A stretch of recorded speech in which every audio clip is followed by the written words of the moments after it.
When you think of the New York Knicks, you think of a storied franchise, right? NBA championships? Yep. Multiple Hall of Famers? Uh-huh. A fun city bursting with culture, history, and basketball diehards? You got it. But what about the last 20 years? They're gonna have lots of cap space in the summer of 2021. Okay, let's face it. The Knicks they're not good. Now, the onus is on new Knicks team president Leon Rose to fix it. In today's video, I'll provide a blueprint on what the Knicks should do in order to reverse 2 decades of embarrassment.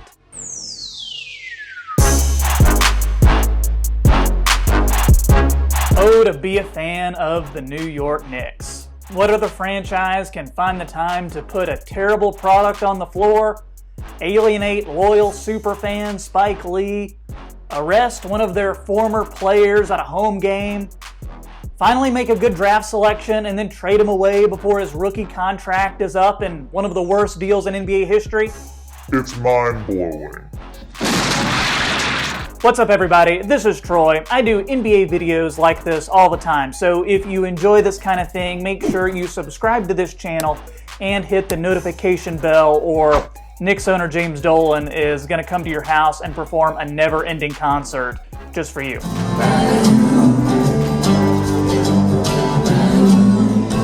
If this video gets 20 likes, I'll do a subscriber giveaway, so make sure to subscribe so you know when that giveaway happens, because you are not going to want to miss it. Yeah, the Knicks have made some mistakes, and it's easy to make fun of them. But I don't want to spend the video doing that. I want to help the Knicks. Leon Rose, help me help you. Help me help you. The first step to a rebuild is seeing what players we do and what players we don't want on the roster. There are 3 players on team options for next year: Bobby Portis, Wayne Ellington, and Taj Gibson. They're set to make a combined $34 million. These are guys I'd classify as overpaid and not producing up to the level one would expect for a contract of that size. They're also taking minutes that could otherwise be going to guys that need the playing time and development. Let's look at them one by one. Portis is still only 24, but by this point, he is what he is. A theoretical stretch 4 or 5 at the backup position. He's not much of a passer, defender, or rim protector, and makes about twice as much as what he should in today's NBA. So to me, this is a no-brainer not to pick up the team option. Wayne Ellington only played in 36 games this past year and averaged his fewest number of points in 6 seasons. For a guy who always was supposed to make his money as a long-range shooter, his career averages are only 1.5 made threes per game. And by all accounts, he's a good teammate, but Ellington is going to want to play. The reality, though, is he doesn't bring enough to the court to get consistent minutes. And for a team that needs to be focusing on playing the young guys, the Knicks aren't the place for the soon-to-be 33-year-old Ellington. I wouldn't pick up this option. Taj Gibson is someone I like. He's almost 35 and had a season with career lows across the board, but he's always brought professionalism and toughness wherever he goes. And he grew up a Knicks fan, that's a plus. He wants to play in New York. This would also be interesting if the Knicks hire Tom Thibodeau to be the coach. There's been that rumor. And Gibson played for Tibbs in Chicago and in Minnesota. And yeah, he's going to be making $10 million next year, which is a bit much for him at this stage of his career. But the Knicks have said one path to becoming relevant again is trading for a disgruntled star. And those types of players make a lot of money, and you need big contracts to match salaries in order to make that happen. So I would keep Taj on the team for next season. And when you talk about Knicks players who make a big salary, then you got to talk about Julius Randle. Randle has a guaranteed deal for next year at about $19 million and then about $20 million for the 21-22 season.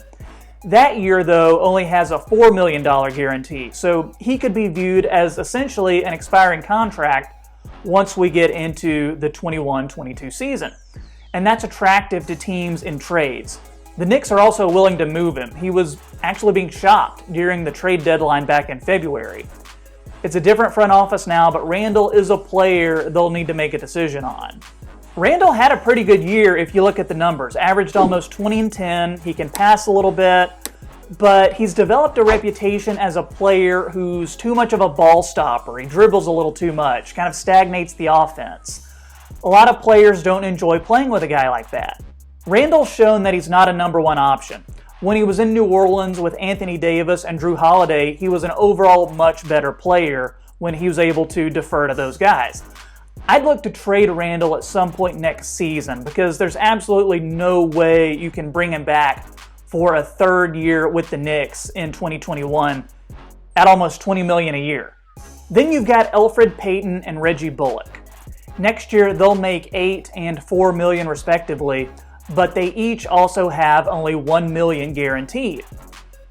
Payton has played for 4 teams in 6 years, and to me has never shown he's any more than a high-level backup.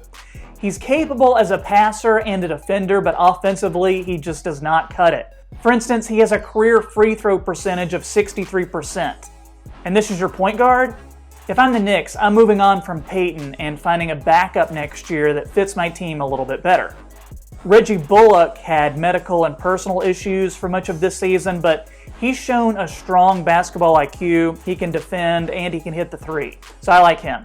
The Knicks need vets and they need shooters. So to me, he's a guy you would want to keep on the team for next season.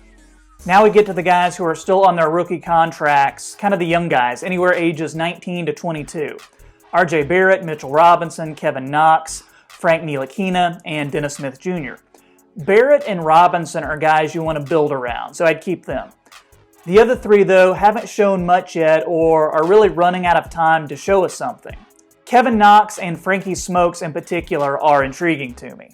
There's been talk that the Knicks might not even pick up Knox's 4th-year option, and I think that'd be a huge mistake. Okay, yeah, he regressed a little bit in his 2nd year, but he's still so young and he has tons of potential. I don't like giving up on lottery picks so early. Knox is the type of guy who will get swooped up by a playoff team and end up averaging like 15 points a game. His future, I think, is probably as a backup 4, but I want to see what he can become with a new coach and a more defined role. Ntilikina is another Knicks lottery pick that has lots of questions around him, but is a very versatile player nonetheless. His defense is outstanding. He can play 1 through 3. He can serve as a playmaker. He can really handle the ball. Like Knox, I think he needs a coach that can empower him and give him a defined role and consistent minutes. I also see his future as a bench player. Think of Dennis Schroeder on the Oklahoma City Thunder, kind of that third guard who comes in, scores a little bit, but can also run the offense. But then with Ntilikina, you got that extra added defense too. If Ntilikina can hit the 3 at a better clip, it'll make things so much better for him. Giving up on him now would be such a Knicks move, but the Knicks are in a position now where they can change that notion of how fans perceive them. They can say, hey, we're different now. We're not that same impatient and incompetent franchise that you expect us to be. With Dennis Smith Jr., he's not a player that I'm a huge fan of. He never got it together this past season. His athleticism is off the charts, but other than that, what else does he bring to the court that can impact the game? I don't see him as part of the Knicks' future past this year. Even if he makes it that far, he could very well get packaged in a trade. So based on everything I just said, let's look at who we've got on the Knicks roster for next year. You've got Ntilikina and Smith at the 1. Ntilikina can also play the 2. I think he could even play a little bit of 3.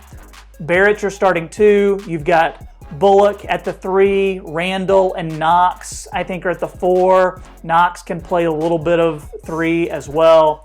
Then Robinson and Gibson are your 2 big guys at the 5. Then I didn't mention Izzy Brazdeikis, but he's also a guy who has a little bit of potential.